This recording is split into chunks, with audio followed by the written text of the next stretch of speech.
Now, if we think about how useful these animals are in terms of the evolution of humans, it is believed that without termites, we would have lacked a great easy opportunity to acquire food. And we even see with chimpanzees now, they've learned how to feed blades of grass into the tunnels and chambers of where termites will be living, pull out the blades of grass, and then lick all the termites off them. So even other primates, not just myself this morning, will feed on termites. And I think in terms of mankind and how we evolved, our ancestors would have spent a lot of time feeding on these animals. It's an easy source of nutrition, and as you can see, there's so many of them, so the quantity overrides that tiny size of theirs, and you can actually get a very decent meal in a short space of time here. But I do feel that we are hogging this breakfast buffet, and we have potentially overstayed our welcome. So the harvested termites sadly are going to lack now the protection that we've been providing them for the last few minutes, even though it wasn't completely virtual starling proof.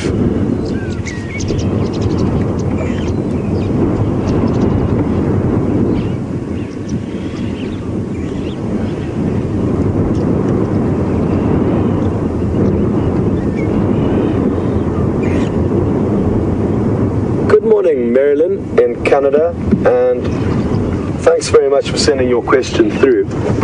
Marilyn has thought about the repercussions of having termites on the lodge areas, and they do cause a lot of hardships for most of the lodges in this area, because naturally these termites will seek out any wood they can find.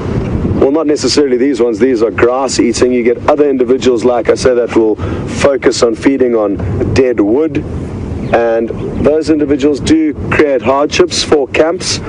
But thankfully now there are also very hard woods that are used in the camps for two reasons. Structurally, obviously it's very useful that they are very hard and solid woods, but then also from termite points of view, it makes it very difficult for termites to penetrate and eat into certain trees like leadwoods, for example. But they certainly do cause trouble, but it's one of the prices we pay out here in the bush. You've got to get used to, as much as you can, living alongside not only the big and furry animals, but also the small little ones like this that can create a few hardships. Good question though, and just looking at the structure up ahead of us, it may well have been treated with something that would prevent termites feeding on it, but even with a specific treatment, I'm fairly certain that it won't be long before that whole structure needs to be replaced. You wouldn't want to be wobbling around all the way up there on a termite-ridden platform. Still got the taste of that termite in my mouth. I can't quite put my finger on it. I should have probably had a few more, but I didn't want to be greedy, and I didn't want to steal the virtual starling's breakfast. How interesting though, and what an awesome thing to see. When James and I initially saw that tawny eagle, we saw it from a long way off, and my initial thoughts were that it was a secretary bird that's being seen here on the airstrip a few times. But as we got closer, this whole story unfolded, and I hope you enjoyed being along with us for it.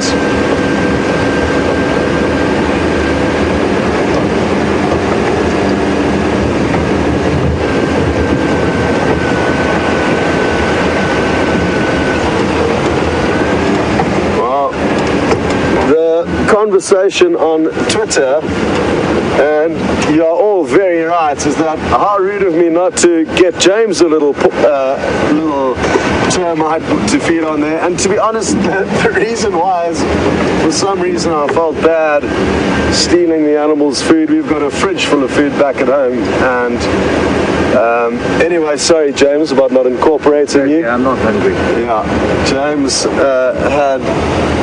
James had his breakfast before he came out, and from what I've noticed, James prefers eating leaves and soil and those kinds of things. He's not big into the crawling creatures, so we're going to have to find him some leaves to feed on. But while I've been telling him that he likes feeding on leaves, he's been telling me that he's found some leopard tracks, and how awesome. He was leaning over the side of the car and has spotted some leopard tracks. So I am going to jump out. It's going to be very difficult for you to see them, but I'm going to attempt it. So just let me reposition the vehicle. Or even better, I think there might be a spot just up ahead here. Yeah, there's a decent one just up ahead here. That should work. And if James just...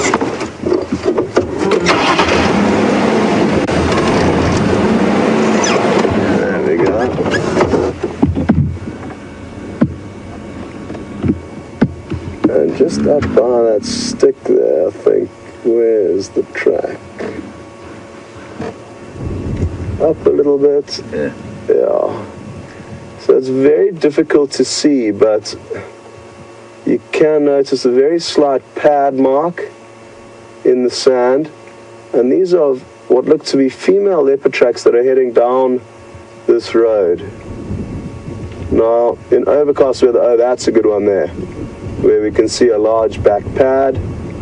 But again, in these conditions, when it's overcast, it's very difficult to see tracks, but they do continue down this road in the direction we're going in. So well done, James. And judging by the location that we're in, as well as the size of these tracks, they could well be the tracks of Shadow. And as we carry on down this road, we'll check very carefully to see if the cub is here, but it sounds like Brent's got some good action over with him. So while we work this out, enjoy the lion. We'll catch up with you later.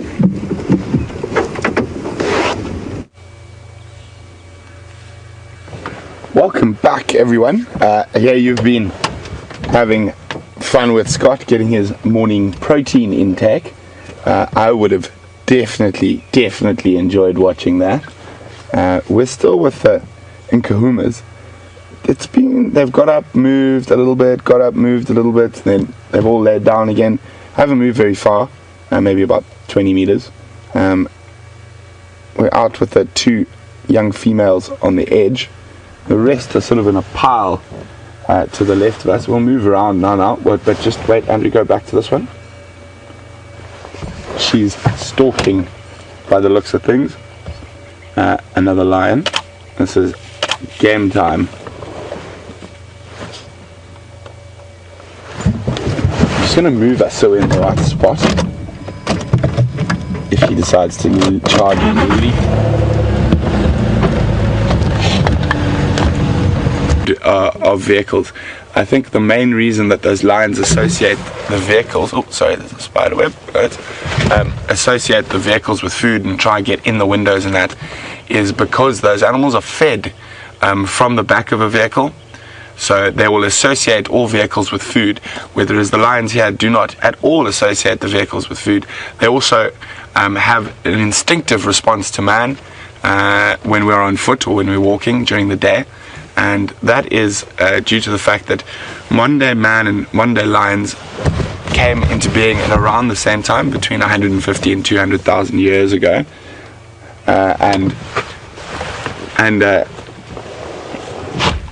The reason for this is that we were direct competitors. Lions developed into the dominant diurnal predator, and we developed into the dominant other way around. We developed into the dominant diurnal predator, and lions developed into the dominant nocturnal predator.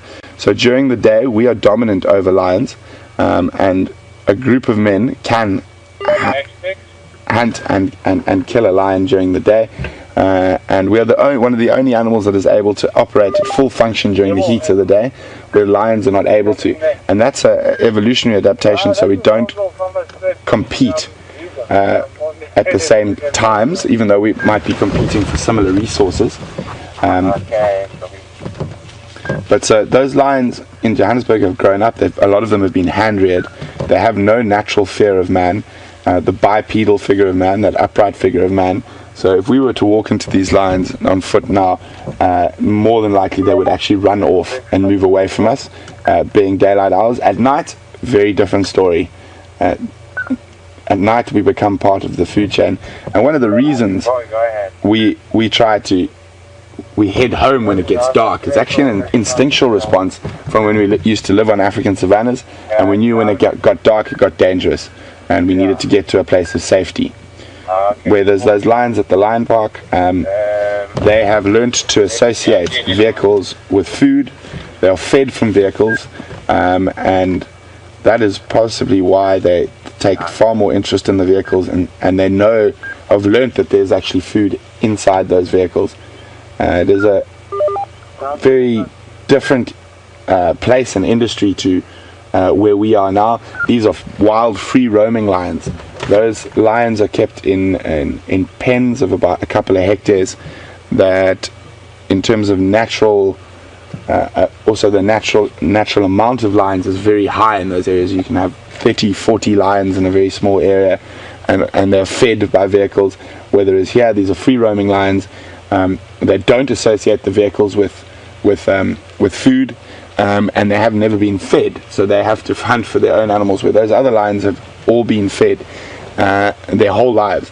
That's not to say a lion doesn't know how to make a kill. A lot of the skills that are needed to make a kill are instinctive in a lion, and one way to make a captive lion hunt is if you take it out of its captivity and you leave it in the bush for long enough, it'll get hungry and it will catch something. So a lot of that stuff's instinctive. So you've got high pressure for food in those areas because there's a lot of lions in a very small area. They're fed from vehicles, and the lions have lost their natural fear of man. And with our vehicles here, but if we drive carefully and considerately like we do, the lions don't actually associate the vehicles with people. I mean, it smells like petrol and oil, and people don't really smell like what a lion instinctively knows them to smell like, because we've only really started spraying smelly stuff and using soap in the last 100 years in Africa. So we don't smell like people. We smell like deodorant and soap and washing powder, and the vehicles smell like petrol, and that, all which are very inorganic smells to an animal like a lion. If you stand up on a vehicle, a lot of people say it's changing the outline. It's not. All of a sudden they recognize that bipedal figure, because you're breaking the shape, and there is that bipedal figure, which is a predator. And the reason they act badly when you stand up near them, they either run away or become aggressive, is because they recognize that there's another predator close by, and very close to them. So that can make them act negatively. Whether those lions in the lion park have absolutely no, that's sort of been trained out of them from cubs. They don't know that man is supposed to be dangerous anymore. I know it was a bit long-winded there, Russell, but I hope that sort of clarified some of what you were asking.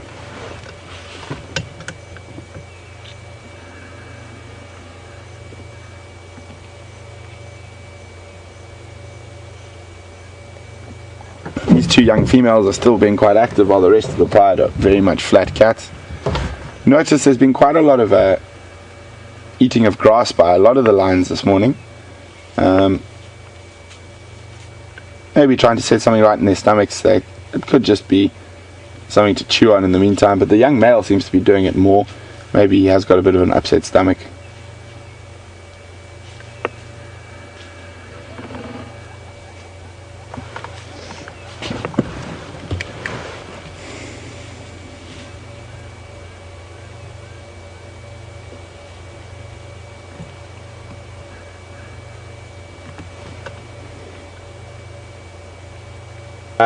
there's a strong possibility that he is the son of the dominant male lion coalition in this area, called the Matimba males, but that is definitely not a given.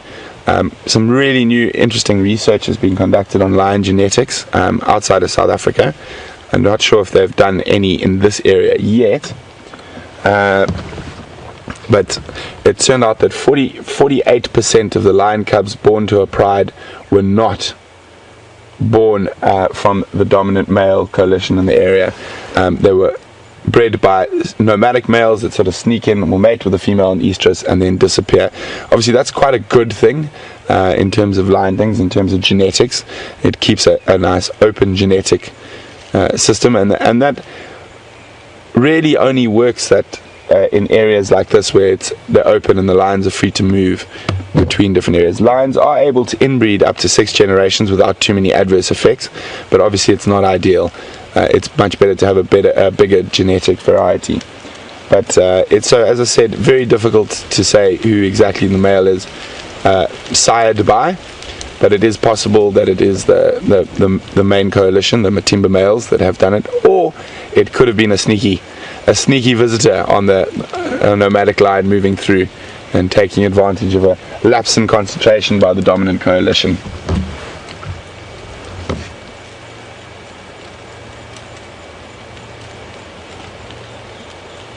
So even though that they are hungry, they are still very much flat cats, and as I said earlier, that's probably because they have been very busy during the evening from the tracks I've seen chasing buffalo, and obviously no success. But it does bode well for us later in the day that they might start hunting. They might even hunt during the day in this cold, overcast weather, but hopefully they'll be good lions and wait for us to get here at 3 o'clock Central African time this afternoon for the sunset safari. Oh, stretch.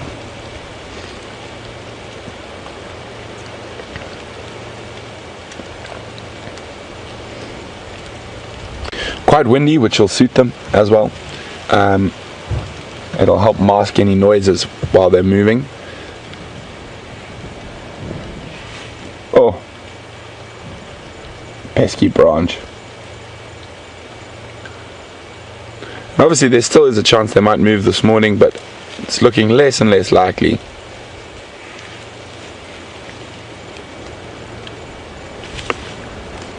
Watch them prove me wrong. Come on guys, prove me wrong. Let's go catch something. They are magnificent animals in pure muscle. And if you look at that muscle, you can almost see the build-up of latent energy that's there waiting to sort of be released in an explosion of power and speed. I mean, a lion at full speed in the hunt gets up to about 21 meters per second, which is incredibly fast. Obviously they're not able to sustain that for very long. They are designed for sort of very big short bursts of speed and energy expenditure, and then they have to rest. So that's what we're seeing now at the moment, the rest period. And lions on average will sleep for about 20 hours a day with only 4 hours of activity, and out of that 4 hours you'll probably find only maybe 15 or 20 minutes of real bursts of activity and energy use, unless they are feeding and fighting over a carcass.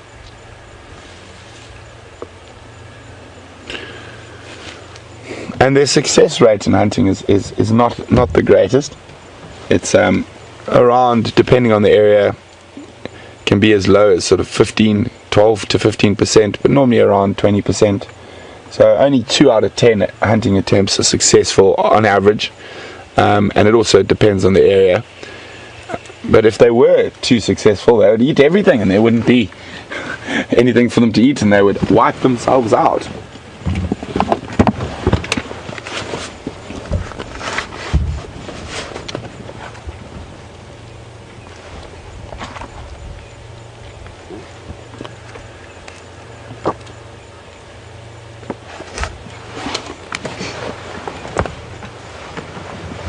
So while we're looking at these lions, I've got a question for all you guys out there. So you have three very distinct sort of cat families in the world, and oh bless you, those three cat families are broken up into three different sort of three different orders or subfamilies, orders. You have the Panthera, which is the large cats, which we're looking at now. You have the Felis, which is the little cats, the smaller cats, and then you have Asionyx, which is the cheetah. But we're going to stick with the Panthera since we are with the largest member of the Panthera family in Africa. And there's a very distinct difference between the Panthera cats and other cats. One major difference, physiologically they're mostly the same, just varying in different sizes and colors. But there's a very special adaptation in Panthera cats that separates them from all the other cats. And who can tell me what that is? You can tell me what the special adaptation in Panthera, which is the large cats, and they consist of in Africa, lion and leopard, and other members in the world are jaguar and tiger. So who can tell me what is the special evolutionary development that separates Panthera cats from Panthera cats? Is because what is that? So what is that special adaptation? You can send your answers to questions@wildearth.tv, or you can use the hashtag SafariLive on Twitter.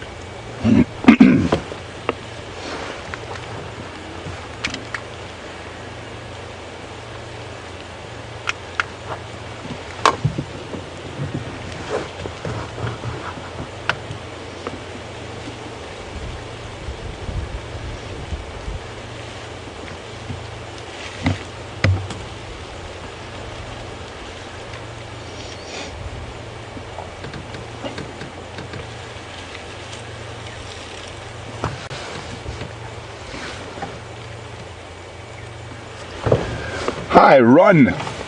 Welcome on Sunrise Safari, Ron. Ron is from Scotland. Ron would like to know, why does it seem that even when we're camping, thin tent walls will protect us from lions at night, where there's out in the open we would be a target? And he says, surely the lions know we are inside those tents. Well, Ron, lions, without going as far as to call them quite stupid, I think stupid's probably the wrong word. They are instinctual, so they need to see the movement, and that thin wall of the tent stops them being able to see our movement. Oh, we're having a big stretch there. So, Ron, the reason for that is that, I mean, I was fortunate enough to work on a production with a guy by the name of Kevin Richardson, where we were working with some universities from the States, and doing tests on animal responses and whatnot, specifically with lions and hyenas. And we put cardboard cutouts of impala and warthog, kudu and buffalo out, and took lions. Obviously we're very lucky working with a guy like Kevin. He has an amazing bond with the animals he's got. And we put these cardboard cutouts there, and we took the lions there, and the lions reacted exactly like that 2D frame was a live animal, and they would run and smash the cardboard and then sort of go, where'd it go? Once it was flat on the ground, They couldn't see it anymore. They could not understand that that wasn't a real animal and it was in 2 dimensions. And so I think the wall of the tent, it just stops them being able to see you. So that is the thing, and they can't see the movement, and being a very instinctual animal, relying a lot on movement and stuff to trigger those hunting responses. Once we're behind the walls of a tent and they cannot see us, makes it much safer. Remember, their eyes don't work quite the same way as ours do as well.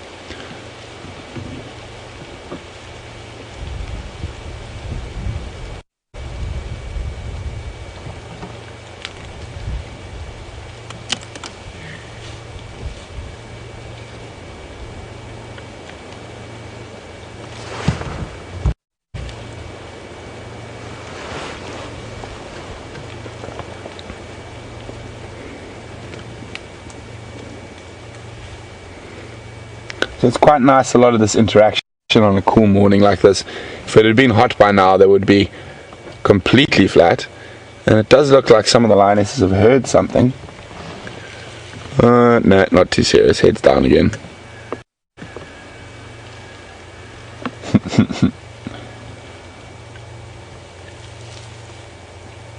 Smack you on the nose.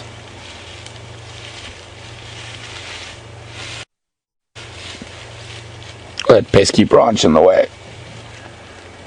Bite it.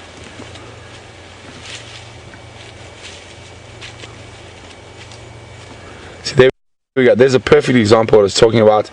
When she moved, she bumped that branch, and she probably would have ignored it, but the movement caused her to grab onto it and extend her claws, if you can see.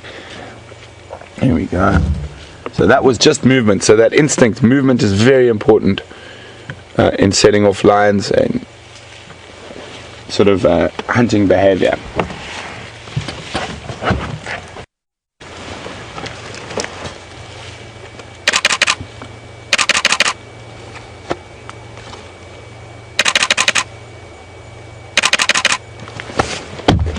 Funny cat.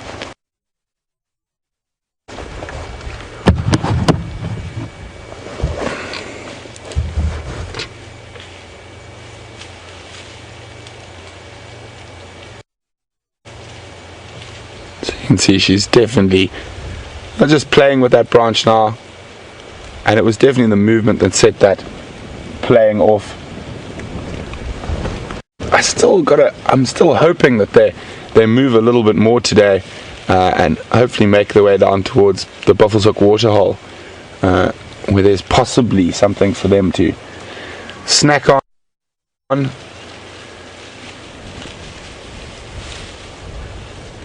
But as I said, it looks like they had a long night of attempting to catch things, and that is why they are a bit slow this morning. So while we're going to stay with these lions, definitely not going to go anywhere. Hopefully they do get up and start moving. Scotty's around some water. So we're going to go see if you can convince Scott to maybe drink out of the waterhole this time, if he's been eating termites. So maybe wash down his termites with a bit of dam water, and we'll be with these lions and we'll keep you updated if they move, and we'll be back with you a little later.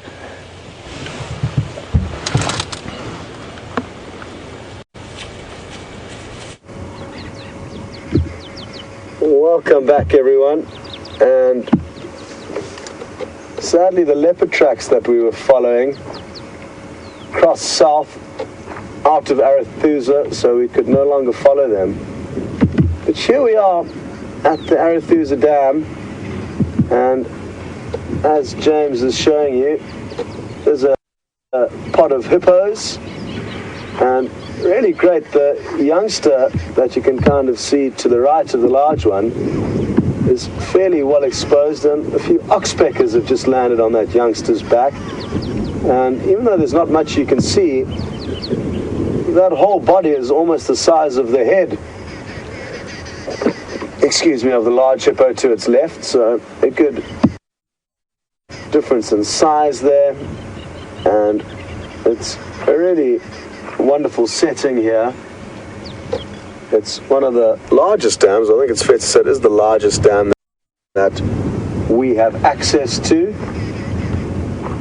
and it's home to hippo, a variety of birds. I'm not sure where all the birds are hiding, but they'll be around here somewhere. The oxpeckers, the birds in the back of the hippos, are looking for any parasites that they can find. Oh, and that young hippo is not happy with that idea. So it appears to be trying to buck and bronco until they come off. Or it may just be getting comfortable again.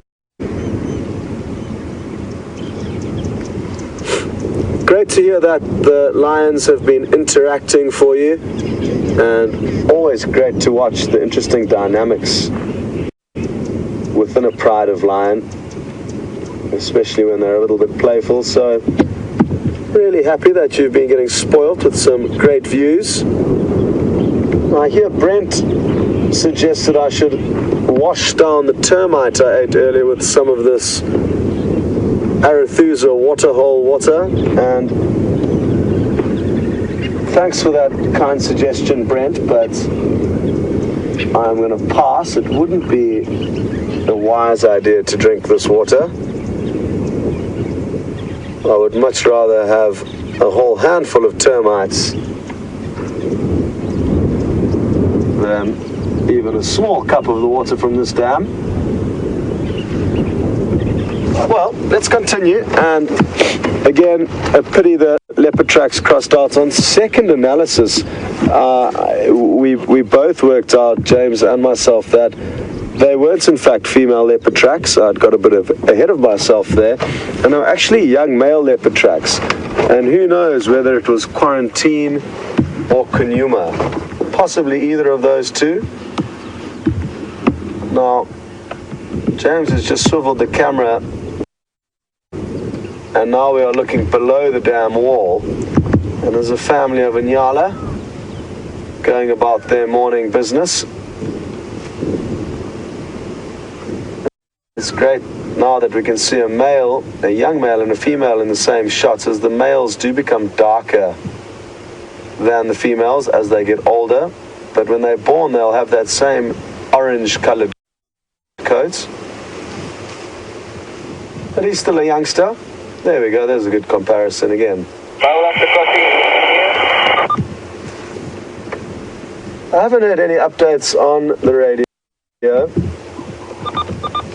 but that's not to say that there's not animals floating about. We just need to find them, and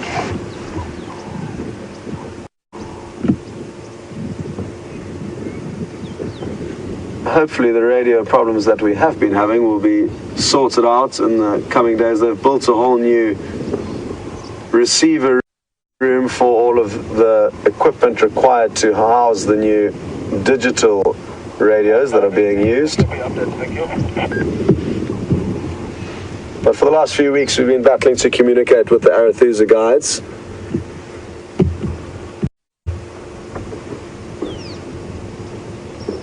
Now it's interesting what we're seeing here, because even though Inyala are typically browsers that feed on leaves, they will also feed on grass at tougher times of the year, and as the winter does become drier, we will notice that both the Inyala and the kudu will potentially start feeding on more grass, but they do prefer leaves.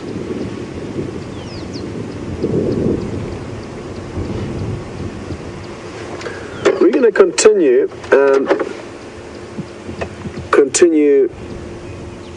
prowling through this area in the hope of finding anything exciting. I've got an idea where I'd like to go and check next, and that's on the border with Djuma. Again, an area where Shadow has been spending a lot of time. Now, we can only speculate as to why the animals' territories change and shift, and their behavior changes and shifts slightly as time progresses. And Shadow spending more time on the eastern parts of her territory towards Djuma one of the theories related to that is that because the Anderson male is coming deeper into Arethusa, there's a stronger likelihood that that male leopard could bump into her cub. And if he did come across her cub, he would kill it. Male leopards will kill cubs anywhere up to a year of age, and sometimes even slightly older than that, in order to release a leopardess of her responsibility to continue focusing on raising them, and therefore allow for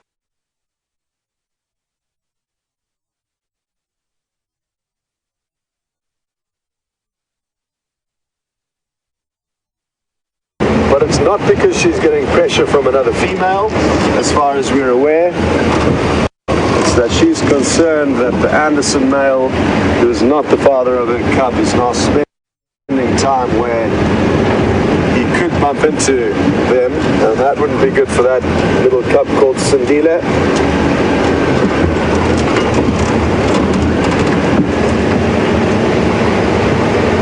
I saw incredible footage of a leopard that I used to view, probably the leopard that I've seen more than any other leopard in my life. And she was called the Ravenscourt female, who lived to the south of the Sabi Sands. And I'm not sure how old her cub was, or whether it was a male or a female, but the cub was up a tree, and it looks probably around 6 months to 8 months of age, I'm guessing. Thank you, James. James has just spotted a waterbuck, which is an antelope we don't see very often. Just going to stop over here. But while James zooms in on the waterbuck, I'll get back to my story. And that female leopard, the Ravenscourt female, had a cub, I'm guessing somewhere between 6 and 8 months of age, so fairly large, and it was up a tree, and a male leopard went charging up the tree to try and kill the cub.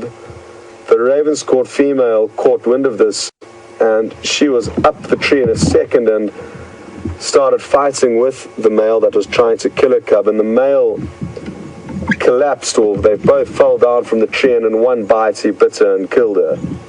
So it's dangerous business even for the mothers. And that could well be, again, why Shadow is avoiding the Anderson male for now. When her cub is mature, in about another 8 months or so, or possibly longer, and she no longer needs to look after him, her thoughts about the Anderson male could change, and she could become very interested in mating with him. But for now, I think it makes most sense for her to avoid that area, especially with the cub around.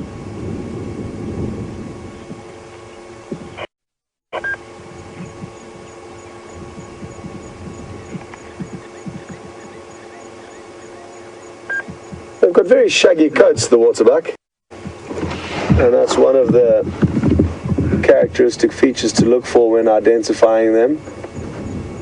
They've also got very heart-shaped nostrils. Not very easy to see from this distance, but if she faces us head-on again, there we go. You'll notice they've got very heart-shaped nostrils.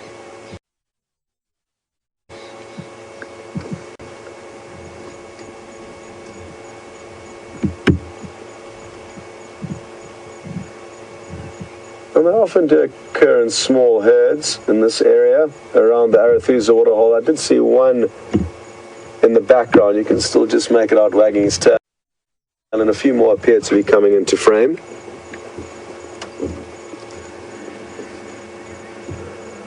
Well, great news, folks. This waterbuck isn't moving, but the animals that Brent is with are.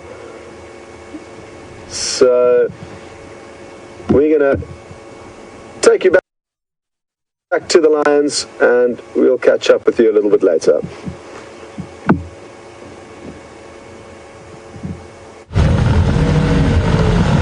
welcome back, guys. It looks like the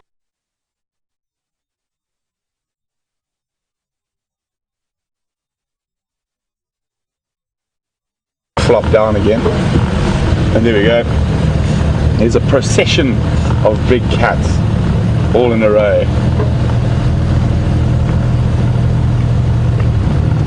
I'm just going to zoom up ahead. See if they keep walking and then stop.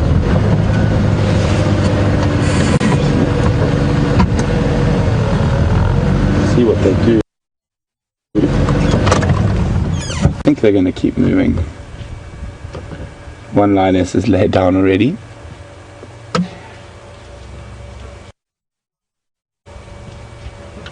There's a good chance there could be buffalo bulls on this crest. And this is the area where I had all the tracks of them chasing buffalo.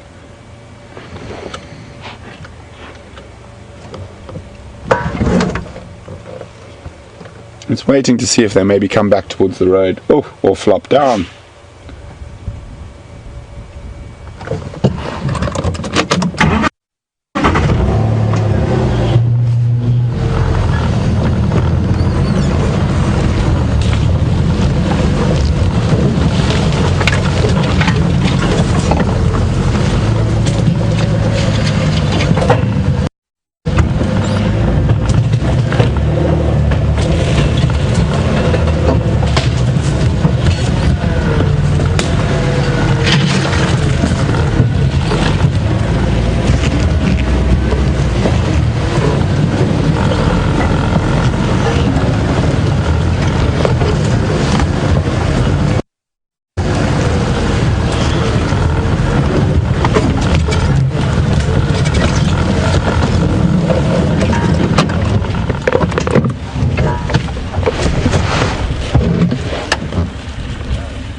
So actually moving further south into this block between Quarry Pan Road and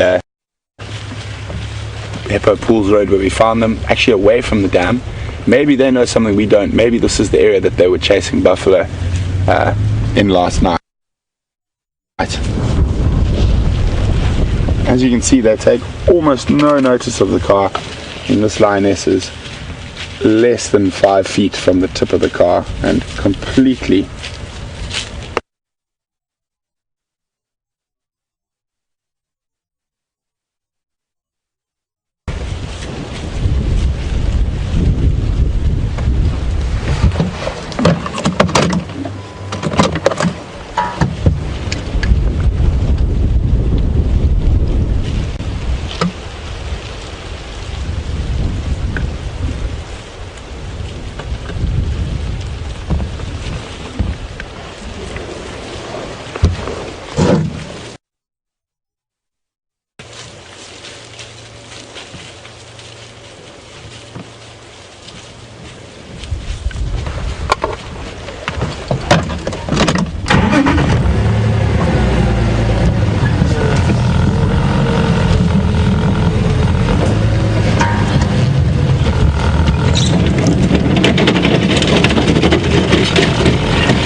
Okay, so we got quite a few answers that came through to that question earlier about what's the difference between the genuses Panthera and Asionyx and Felis.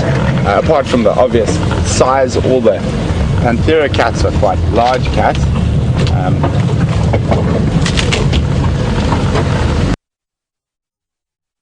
Main difference, and I'll get a few names in now, and there's quite a few of you who are on the right track, is that cats, the large cats, the Panthera genus cats, are able to roar, and this is due to have a modified hyoid bone in their larynx, and this enables them to roar. So basically the bone in smaller cats and in ossified, it's a solid bone, whereas in lions and leopards it's remained cartilaginous.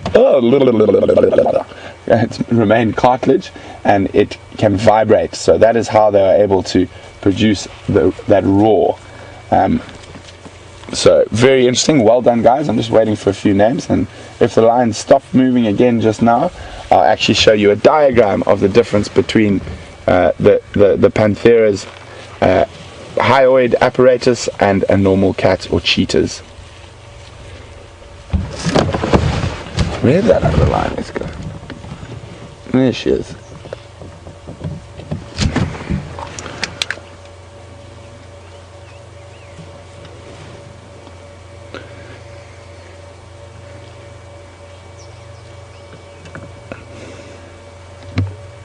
Yvonne, Kathy, and Jilly. A lot of you guys got it right.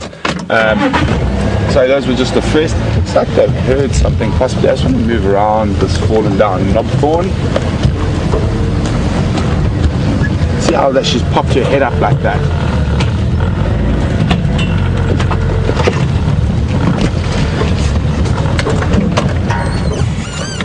Definitely heard something. Very sphinx-like pose there.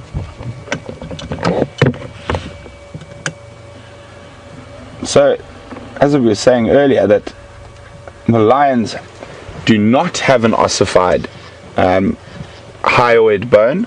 They have a cartilaginous hyoid bone that enables them to roar. And they can't purr though.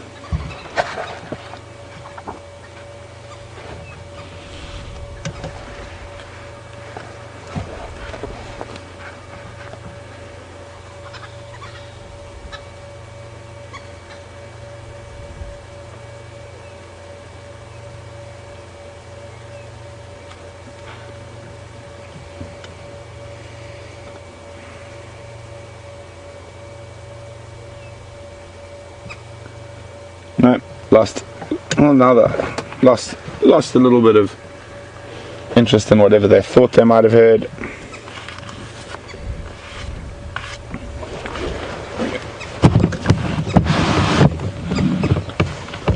So we're discussing the hyoidian apparatus, or the hyoid bone in cats.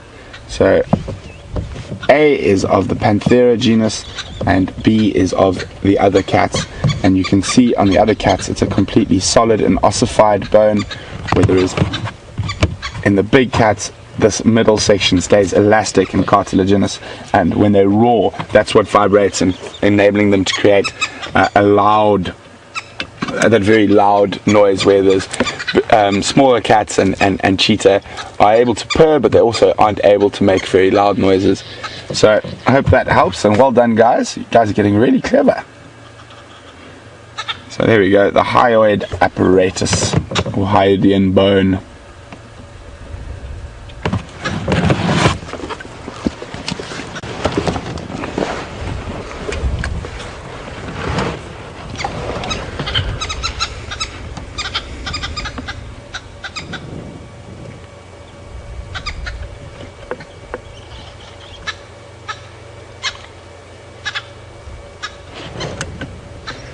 Hi, John in Gardena. John's saying it's not entirely true about Panthera, as the snow leopard cannot roar. John, I'm not 100% sure on that. As far as I know, they do cough and rasp, similar to a normal leopard.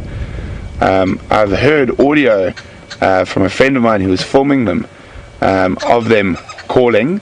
It did sound very much like a roar to me. I could be wrong. But as far as I know, snow leopards do also rasp, have a rasping call similar to that of other leopards. But I will definitely double check, or you guys can actually double check for me. You have access to the interweb, as VM calls it. And you can see this lioness is now probably less than 2 feet from Andrew. It's very scary. Andrew says it's very scary, but he's a bit soft.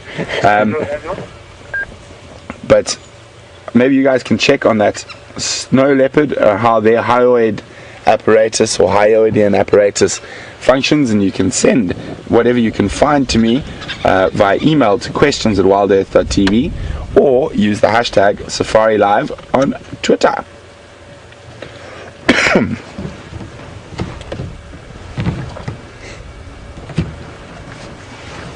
Oh, isn't that cute?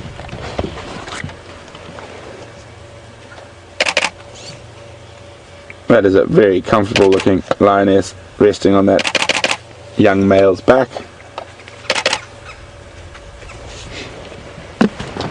Oh, she's coming for you, Andrew. No, I'm only joking, she's actually moving away. There we go, one of the young females arriving, going to possibly add to the lion pile.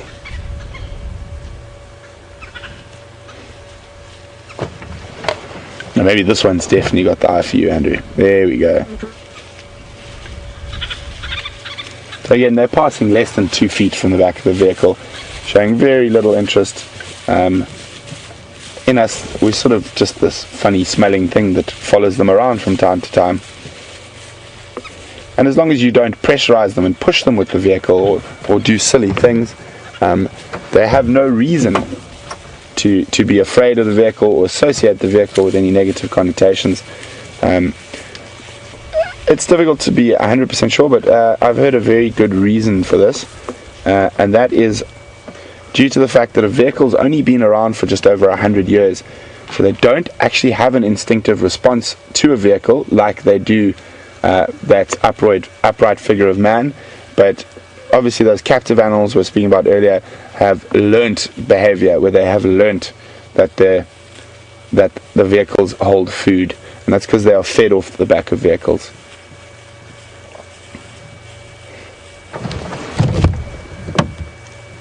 So deeper into the block we go.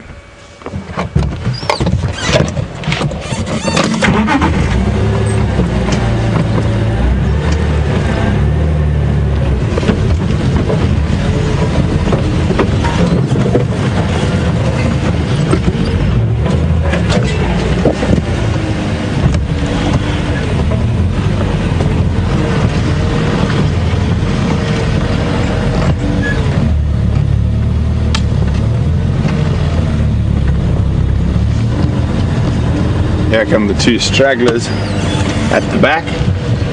With us, we're a straggler, straggling behind the lions.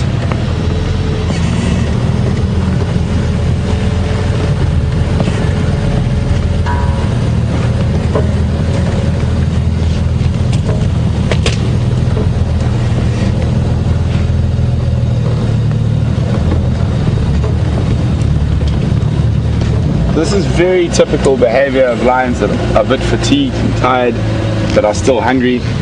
Move a little bit, rest a little bit. Move a little bit, rest a little bit.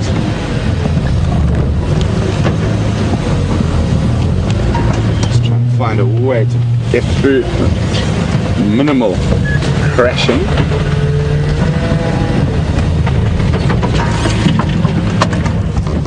The stragglers are holding us up here. Go around the long way.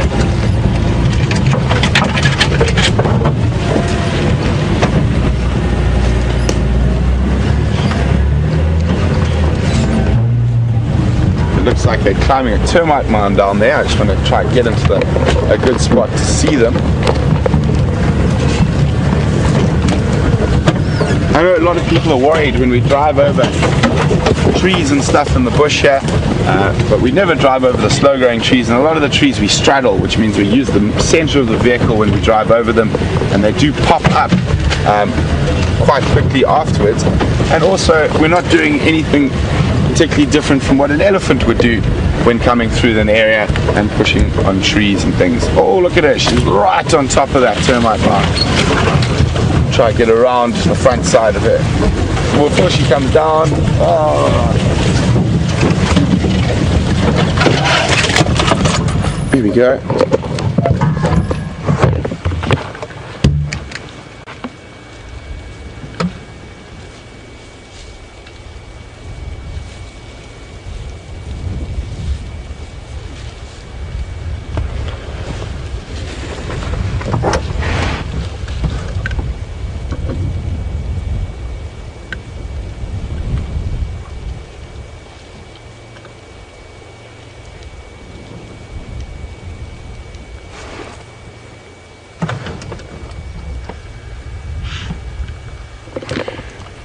So at the moment we are in the block between Hippo Pools Road and Quarry Pan Road, Probably as the crow flies about 700 meters to the east of Buffelshoek Dam. The general direction is towards the junction of Gwari Pan and Inyala Road North, but I'm the only vehicle here, so we're being very spoilt. Maybe it'd be nice to have some company.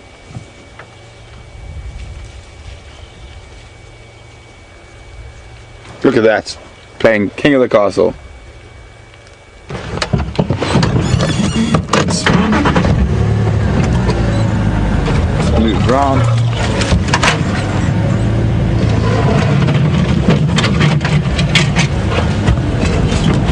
Trying to get comfortable on top of the termite mound, but there's quite a lot of uncomfortable bumps up there.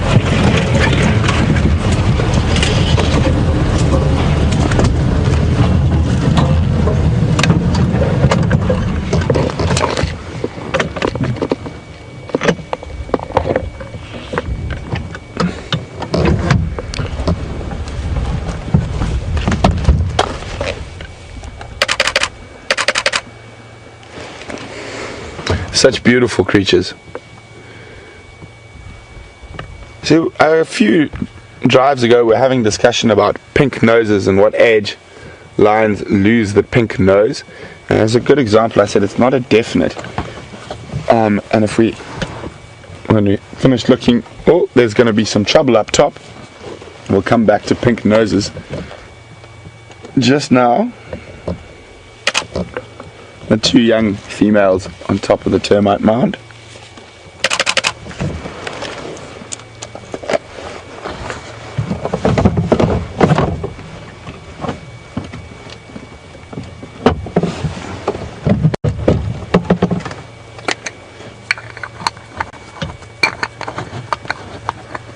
Sorry, all that clicking and fiddling is me changing camera lenses. I'm going to try to get a wide angle lens on for this shot.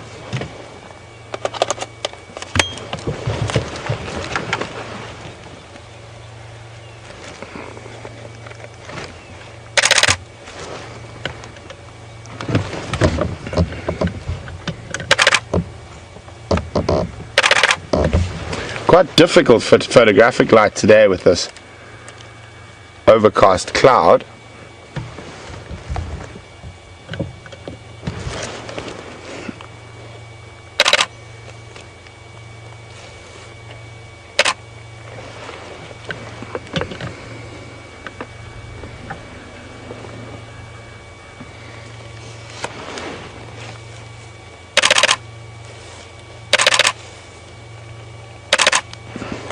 There's a stunning sight.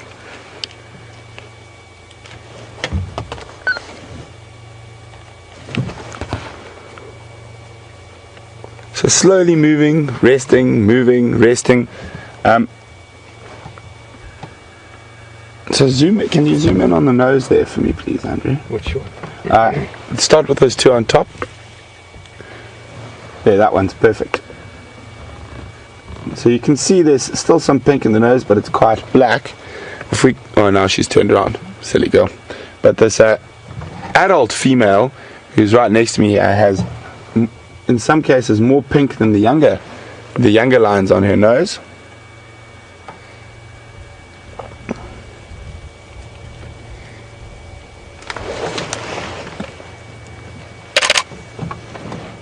And then she's going to come down.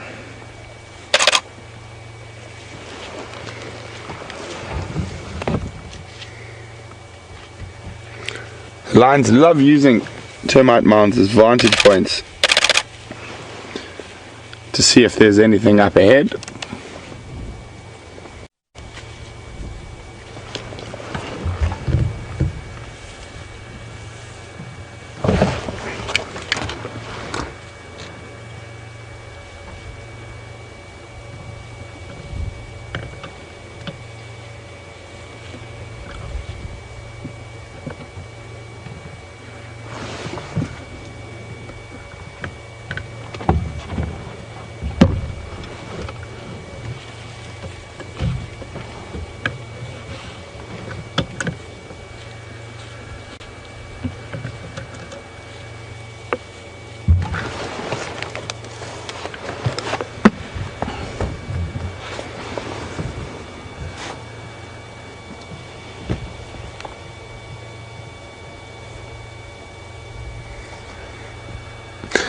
So guys, a few updates in from Lois, and I'll remember the other name in a second, about this Elise, sorry, about this the snow leopard. I think there's a bit of confusion.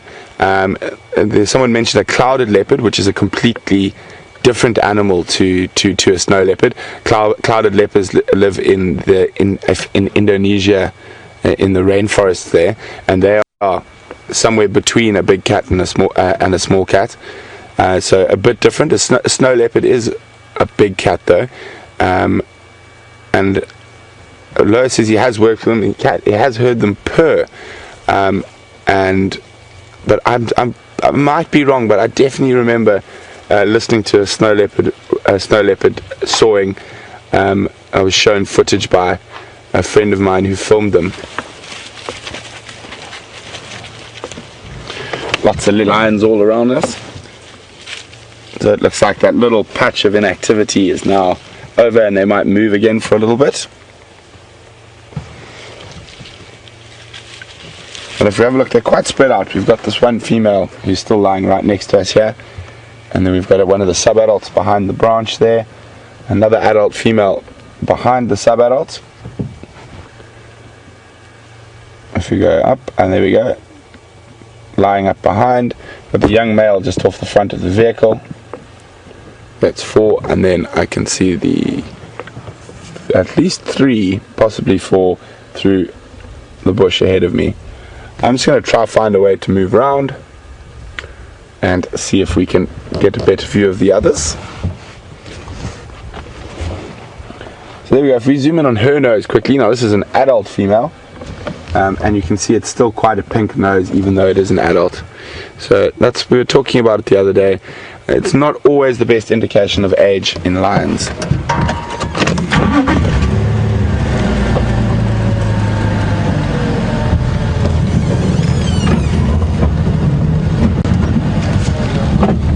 It might be easier to go around the back of the termite mound than through this thick scrub to our left.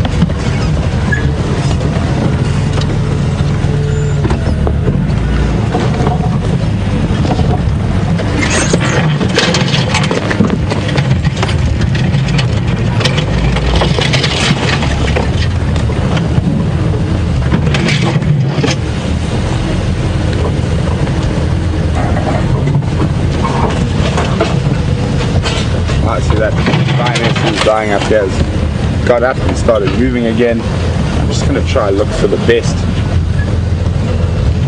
position to possibly get through.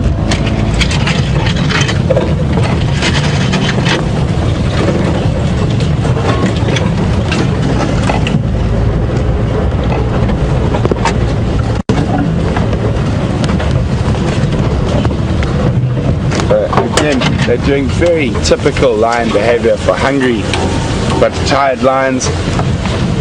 Little bits of movement and then resting for a short time and moving again.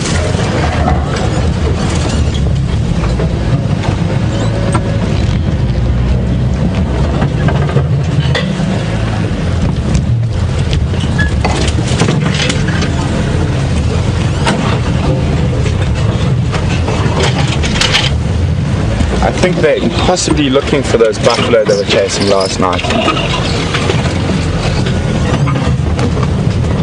Up on a crest here, away from the cool period where buffalo would have rested during the night where it's a bit warmer. Oh, they're going into this very noisy black monkey orange shrubland. I'm just going to try and get through it and around it. Hopefully not drive through it too much. Very noisy stuff.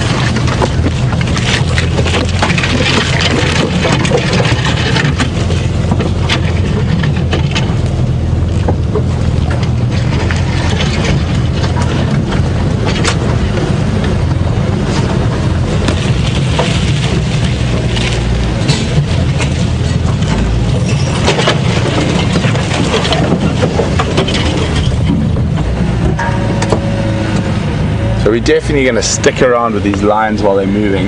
There's always that chance that some fantastic action might happen. And there isn't much better than being surrounded by lions on an overcast and cloudy morning. There's a lion watching Andrew behind him. He doesn't even know it.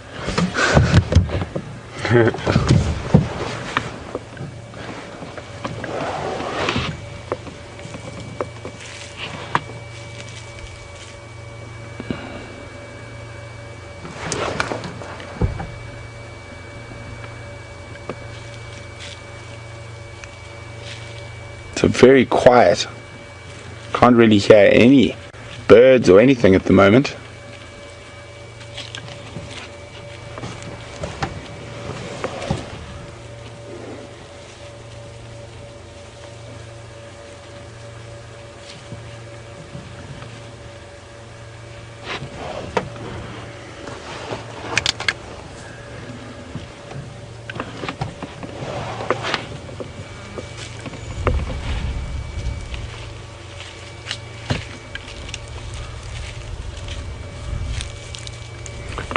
Hi Dave, welcome on the Sunrise Safari. Dave's just letting me know that snow leopards do have an elastic hyoid like the other Panthera, but they do not roar so much as chuff.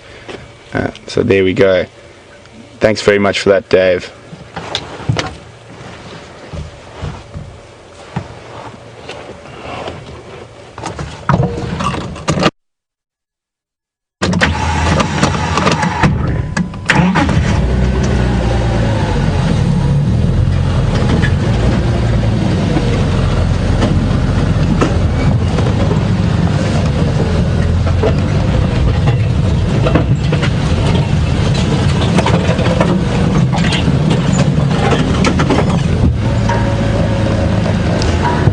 So you can see some of the lionesses are still moving. One's already plonked down. Unfortunately, they're moving through a lot of these small monkey oranges, which make quite a lot of noise when we drive through them. But as you can see, it doesn't faze the lions, and also all the other animals that live in the Sabi Sands are so used to vehicles around them and driving around that they take very little notice of that, so we're not going to affect the animals in any way.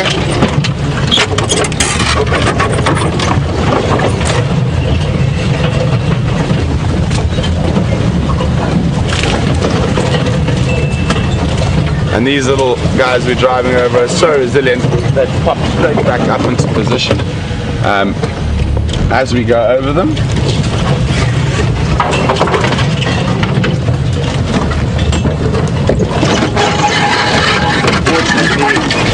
They've moved out of them now into a slightly more open area, which is more grass and bush willows.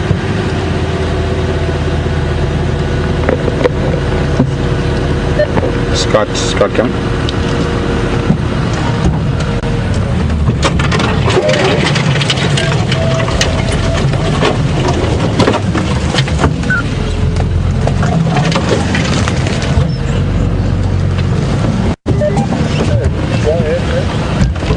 What's your position at the moment?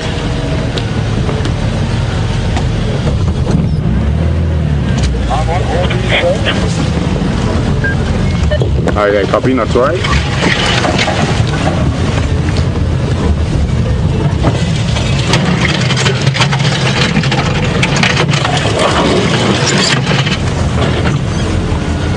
So, buffaloes are water. Oh, look at that on top of the termite mound. Isn't that fantastic? Using these big termite mounds as vantage points to check if there's any possible prey species around. That's a really good one because of the grass on top. Gives her a bit of camouflage while she goes up there. Because one of the things is sometimes they do get spotted when they use these high vantage points.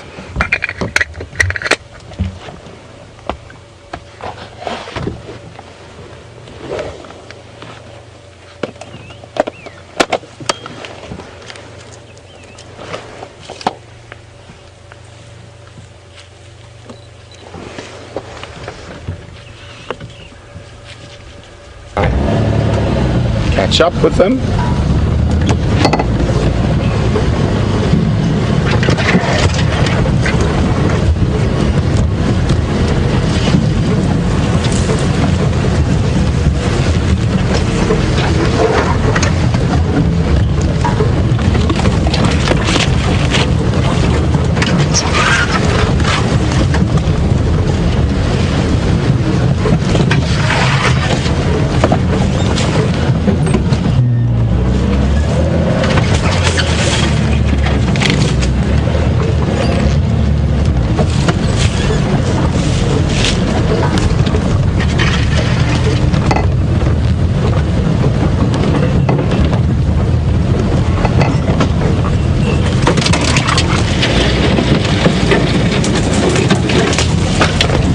moving into quite another thick area.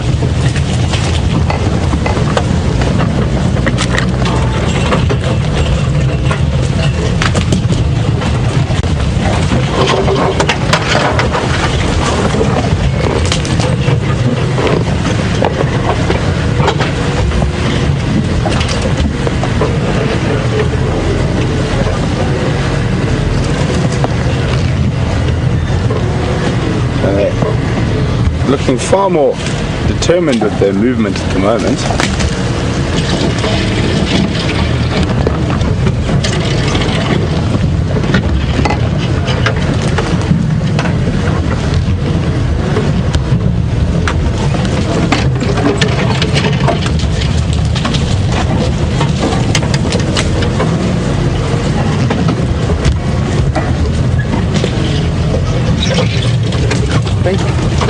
Quite close to Quarry Pan Road now.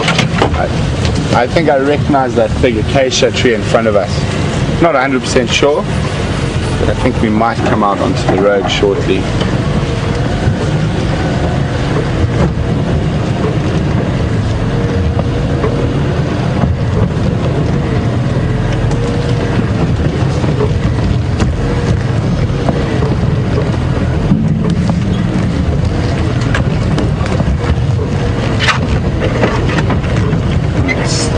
Stick with them to the end.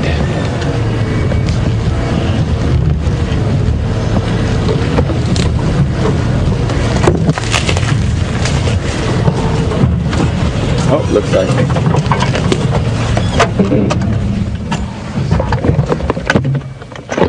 So they stop and listen, trying to see if there's any potential prey species up ahead.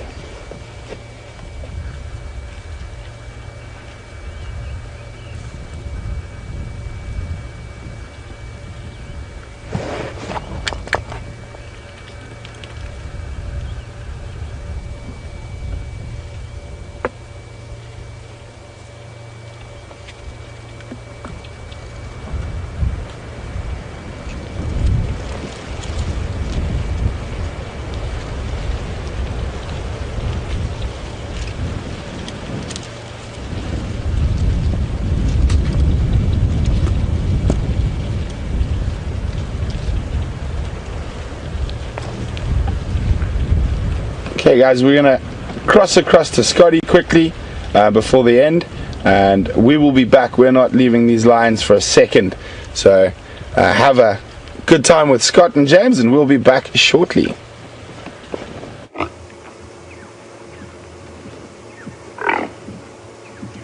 Welcome back with us, folks, and these impala are really having a proper go at one another.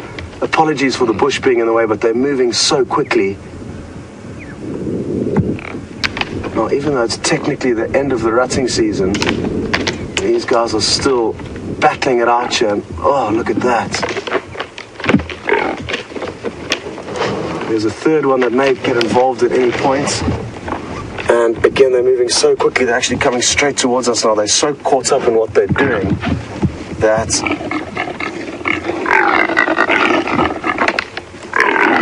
Oof! This is incredible.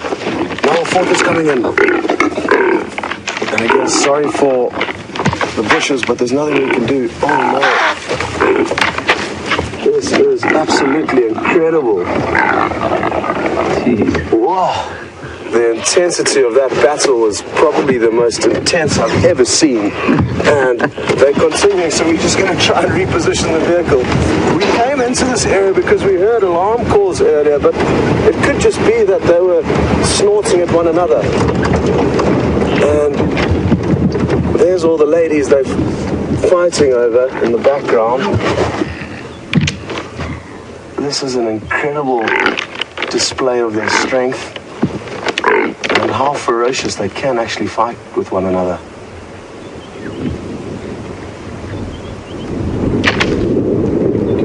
Listen to those horns clashing.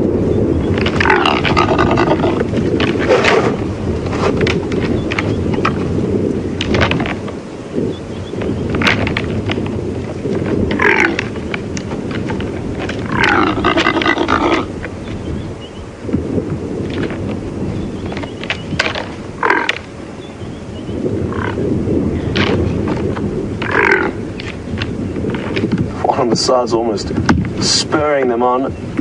But these two have got a serious battle going on. And even though it's uncommon, it can result in death. Those horns are very sharp. And the speed and power that they are going at one another, they could occasionally impale one another. And this is absolutely awesome. It's something that we hardly got to show and share with you. Oof. Oof. That was crazy. I've been recording quite a lot. And again, I'm just going to reposition ever so slightly to keep us in the action.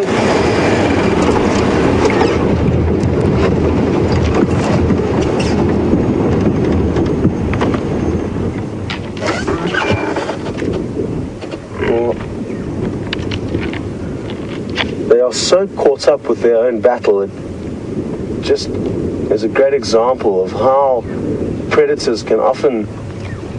This is remarkable.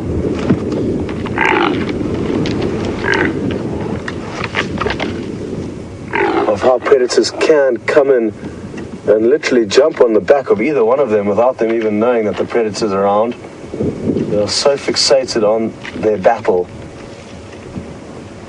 And all the audio coming from them would alert any predators in this area to an easy meal.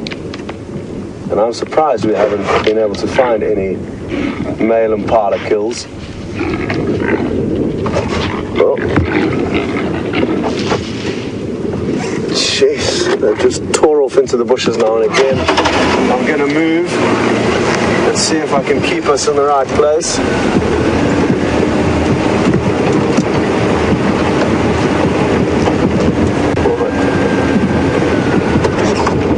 Have now moved off into some very thick bush, and because we've had such great action, there's all the ladies they've been fighting for, even though it could well be the end of the rut and these males may be wasting their time. All the mating may have already been done, and there's already a male in and amongst those ladies. And with all the action, we have found ourselves running out of time, and there's, I think, do whatever it takes to share with you anything of excitement. A fight with that ferocity. James, have you ever seen it?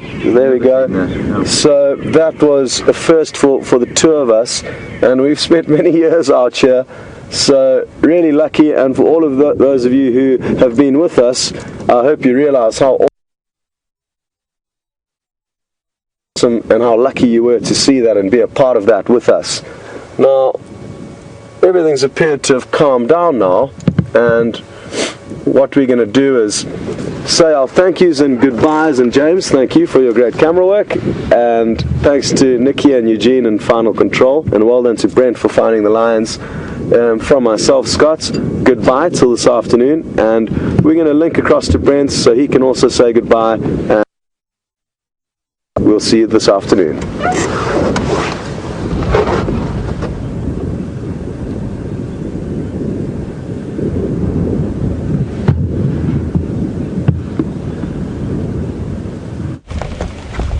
Welcome back, everyone. We're at another termite mound, and the lionesses are checking around to see if there's any potential prey species. I think they're going to rest around here, just judging from their general behavior. So it's been a fantastic morning. Thanks very much for joining us. We really do appreciate all your questions and your interaction with us, and we're definitely going to be looking for these lions again on the Sunset Safari. So for myself and Andrew, have a fantastic rest of your day or morning or evening, wherever you are in the world, and hopefully you'll be joining us for the Sunset Safari to see what the Nkuhuma Pride get up to.